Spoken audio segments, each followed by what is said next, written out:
अलीगढ़ शहर के एक इलाके में एक छोटा सा घराना रहा करता था। ये घराना बहुत ही खुशहाल और तंदुरुस्त था।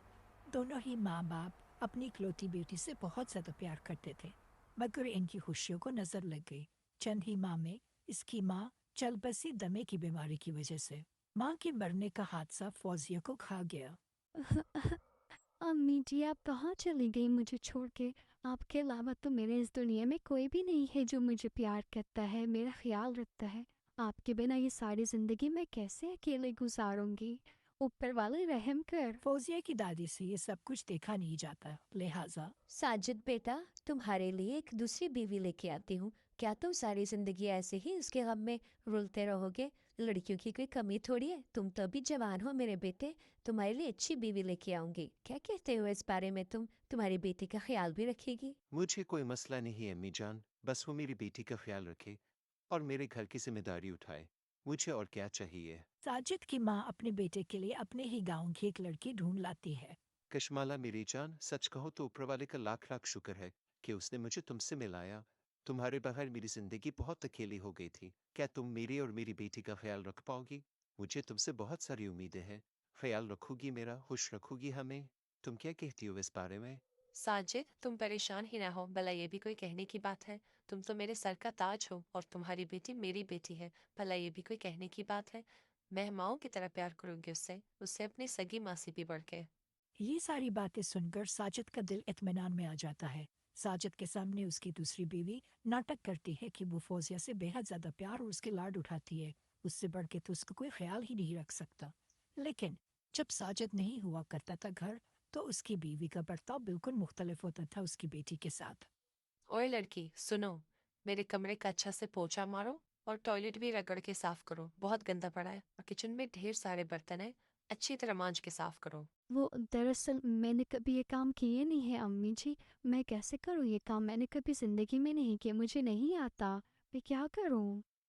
जबान चलाती हो मेरे सामने? बोला ना करो तो करो। मेरे सामने ये बहाने नहीं चलेंगे। एक नंबर की कामचोर लड़की हो तुम। बाप की गैर मौजूदगी में सौतेली माँ अपनी बेटी के ऊपर बहुत ज्यादा जुल्म करती है। साजिद को इस चीज का कोई इल्म नहीं होता। वो सारी सारी रात एक कॉल सेंटर के लिए कंपनी के लिए काम करता है। उसे कुछ खबर नहीं होता कि मेरी गैर मौजूदगी में घर में क्या चल रहा है। उसके ऊपर बेहद ज्यादती, खाना पकाना, सफाई सुथराई, झाड़ू पोछा करना, ये सब कुछ इस बेचारी के कंधों पे डाला हुआ था। काश मेरी अपनी माँ जिंदा होती आज, तो आज मुझे ये दिन ना देखना पड़ता। इतनी तकलीफ, इतनी नाइंसाफ़ी और ज़्यादती ना होती आज मेरे साथ। अम्मी, आप मेरे पास वापस आ जाए। आपके बगैर ये दुनिया बहुत सालिम है, मुझे खा जाएगी। मैं क्या करूँ? ओए लड़की, ये ड्रामे बंद करो। ये ड्रामे मेरे सामने नहीं चलेंगे। और सुनो, अगर तुमने ऐसी कोई भी बात अपने बाप के सामने की कि मैं तुम्हारे साथ क्या करती हूँ, तो याद रखो तुम्हें खाना नहीं मिलेगा और मैं तुम्हारी हड्डियां तोड़ के बाहर कुत्तों को डाल लूंगी, समझी? अम्मी जी, मैं ऐसा कुछ नहीं कहूँगी, आप बेफिक्र रहे। मैं तो बस अपने इधर ही चुप हो जाओ। मेरे लिए एक कप गरम चाय लेके आओ और हाँ, साथ में बिस्किट भी लेके आना। और चूल्हा तुमने गंदा छोड़ा हुआ है किचन में, कोई सलीका नहीं है काम का। जाओ जाके साफ करो, मेरे सामने ये ड्रामे करती हो। अपनी सौतेली माँ के लिए गर्मा गर्म चाय बनाते हुए फौजिया का हाथ बहुत बुरी तरह से जल जाता है। दिन इसी तरह गुजरते रहते हैं कि एक दिन क्या होता है। अम्मी जी, बहुत दिनों से कुछ खाया नहीं है, कमजोरी से सर चकरा रहा है। खाने को एक रोटी मिल सकती है? मुफ्तखोर लड़की, तिनके का तो काम करती नहीं हो, अब मुफ्त में रोटियां तोड़ोगी? कोई रोटी नहीं है तुम्हारे लिए, जाओ यहाँ से। अपनी शक्ल ना दिखाओ मुझे। सौतेली माँ फौजिया को जोर से धक्का देती है और उसे मुंह पे थप्पड़ मारती है। फौजिया रोने लग जाती है कि ये क्या हो रहा है मेरी जिंदगी में। मुझे ये रोना धोना पसंद नहीं है। मेरे किसी काम नहीं आएगा और तुम्हारे भी किसी काम नहीं आएगा, खूब समझ लो। मुझसे बुरा कोई नहीं होगा। काम किया करो बस। शाम हो जाती है और साजिद नौकरी करके घर आ जाता है। साजिद मेरी जान, आप घर आ गए हैं, आप थके होंगे। आपके लिए आज रात के खाने में मज़ेदार नरगिसी कोफ्ते और आपके लिए गरम एक कप चाय बनाती हूँ। आप थके होंगे, बैठ जाइए, मैं आपके लिए खाना गरम करके लाती हूँ। शुक्रिया कशमाला, सच कहूँ तो वाकई मैं बहुत थक गया हूँ। ऐसे करो, ये सब मेरे कमरे में ले आना, मैं वहाँ इंतजार करूंगा खाने का। जी जी, बिल्कुल ज़रूर, क्यों नहीं। आपके लिए कपड़े इस्त्री किए हैं, वो भी पहन लीजिएगा। मैं बस 5 मिनट में आती हूँ और आपके लिए खाना लेकर आती हूँ। चाहे आप आराम करें। खाना खाने के बाद साजिद कशमाला से कहता है। कशमाला, फौजिया की पढ़ाई कैसे जा रही है आजकल? वो खुश तो है ना तुम्हारे साथ? कोई मसला तो नहीं है? कशमाला सोचती है कि मैं इसे क्या कहूँ। अरे साजिद मेरी जान, आप मुझ पर आंखें बंद करके एतबार कर सकते हैं। मैं जो कहती हूँ करके दिखाती हूँ। वो पढ़ाई में A1 जा रही है और मेरे साथ बहुत खुश है। अपनी माँ से भी ज्यादा खुश मेरे साथ है वो। एक दिन फौजिया अकेले ड्राइंग रूम में रो रही होती है कि उसका बाप ये सारा सब कुछ देख लेता है। देखते हुए वो हैरान हो जाता है कि आखिर मेरी बेटी अकेले घर में यहाँ क्यों चुपचाप बैठ के रो रही है। अरे फौजिया मेरी छोटी बेटी, क्या हुआ है? तुम क्यों रो रही हो? किसी ने कुछ कहा है? क्या स्कूल में किसी टीचर ने डांटा है तुम्हें? नहीं अब्बा, ऐसा कुछ नहीं हुआ। मैं तो नहीं रो रही, वो तो मैं प्याज काट के आ रही हूँ तो इसलिए आंखों में आंसू आ गए। बेटा तुम मुझसे झूठ बोलोगी? मैं तुम्हारा वालिद हूँ और तुम प्यास क्यों काट रही थी? तुम्हें तो ये काम आते भी नहीं बेटा। बताओ क्या बात है? मुझसे शेयर करो। अब्बू, अगर मैंने आपको बता दिया तो अम्मी मुझे बहुत डांटेंगी, वो मुझे मारेंगी। उन्होंने कहा कि अगर मैंने आपको कुछ भी बताया तो वो मुझे जिंदा खा जाएंगी। साजिद ये सारी बातें सुनकर घबरा जाता है कि मेरी गैर मौजूदगी में ये क्या होता रहा है। लिहाजा वो तसल्ली से अपनी बेटी के साथ बैठकर सारी बातें तफसील से पूछने लग जाता है। फौजिया मेरी जान, अब मैं तुम्हारे साथ हूँ तो तुम्हें डरने की कोई ज़रूरत नहीं है। मुझे बताओ क्या हुआ है?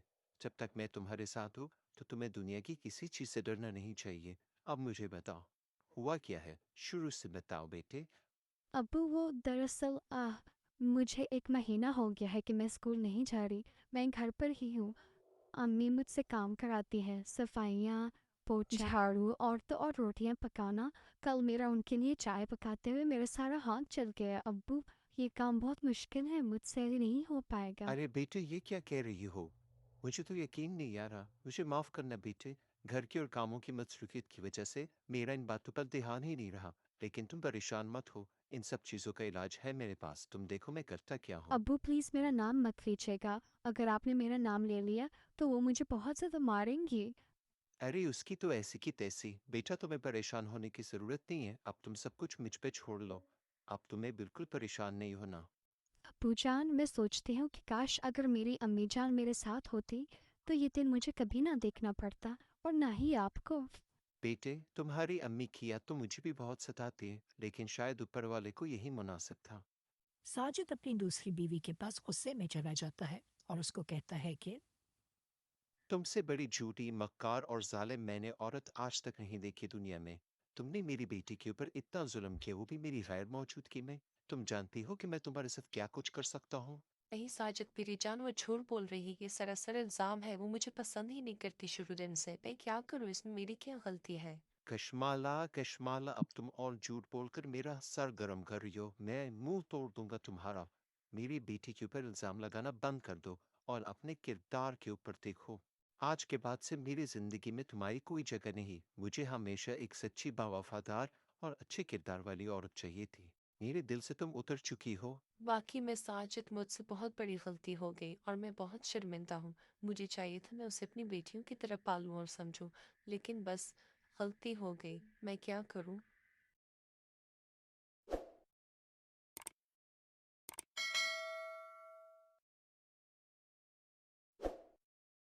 जून का महीना अभी ख़त्म ही हुआ था कि गर्मियाँ शदीद और बढ़ गई। मिर्ज़ापुर शहर की एक बस्ती में एक सादा सा घराना रहा करता था। 2 माँ बाप की एक इकलौती काली बेटी। दिखने में तो वो बहुत काली और एक आम सी सूरत वाली थी, मगर उसका दिल इतना ही प्यार से भरा और वो बहुत मेहनती और बहुत ही ज़हीन लड़की थी। वो कुछ करना चाहती थी अपनी ज़िंदगी में। अब्बू जान, मेरा बहुत बड़ा अरमान है कि मैं पढ़ लिख कर शहर की सबसे बड़ी अफसर डॉक्टर बनूं। बाप अपनी बेटी के इतने बड़े ख्वाब देखकर खुश हो जाता है और वो उसे इत्मीनान देता है।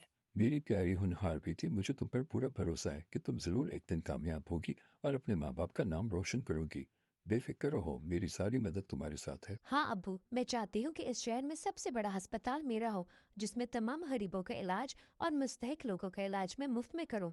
मैं चाहती हूँ कि मैं सब लोगों की मदद करूँ। नेहा के वालिद उसका दाखिला शहर के सबसे बड़े स्कूल में करते हैं। स्कूल का पहला ही दिन होता है कि हाय, आज मेरे स्कूल का पहला दिन है। क्या तुम रोज मेरे साथ बेंच पर बैठ जाया करोगी? मैं तुम्हारी पढ़ाई में मदद भी किया करूँगी। कभी शक्ल देखी है तुमने अपने आईने में? इतनी काली हो तुम, मैं तो क्या तुम्हारे साथ काम वाली मौसी भी ना बैठे।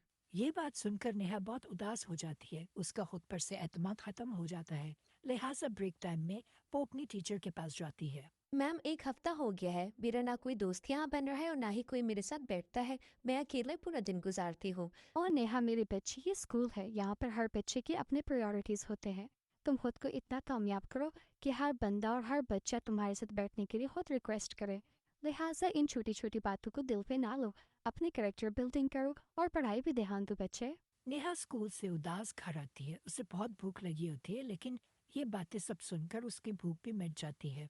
अम्मी जान, आखिर ये दुनिया, ये लोग और समाज इंसान की रंगो सूरत को इतनी अहमियत क्यों देते हैं? इसमें मेरा क्या कसूर कि अल्लाह ने मुझे काली रंगत दी? अब तो मेरा खुद पर से एतमाद खत्म हो गया है और मेरा स्कूल भी जाने को मन नहीं करता। नेहा की अम्मी उसका दुख देखकर वो भी परेशान हो जाती है, मगर वो उसे तसल्ली देती है। मेरी बच्ची, दुनिया वालों की सोच हमेशा छोटी ही रही है, मगर तुमने इस सोच को बदलना है।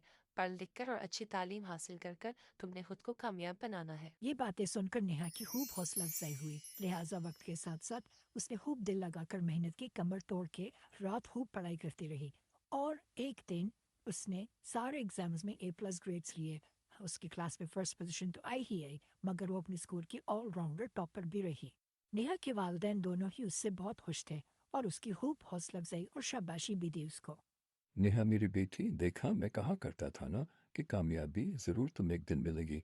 मेहनत कभी रायगा और ज़ाया नहीं जाती मेरे बेटे। ऐसे ही सोसाइटी की नेगेटिव बातों को इग्नोर करोगी और ऐसे दिल लगाकर पढ़ोगी तो बेटा डॉक्टर क्या, तुम दुनिया के हर मरहले में और ज़िंदगी के हर कोने में कामयाब रहोगी। नेहा अपना सबक अच्छे से सीख लेती है और उसकी खुद एतमादी वापस आ जाती है।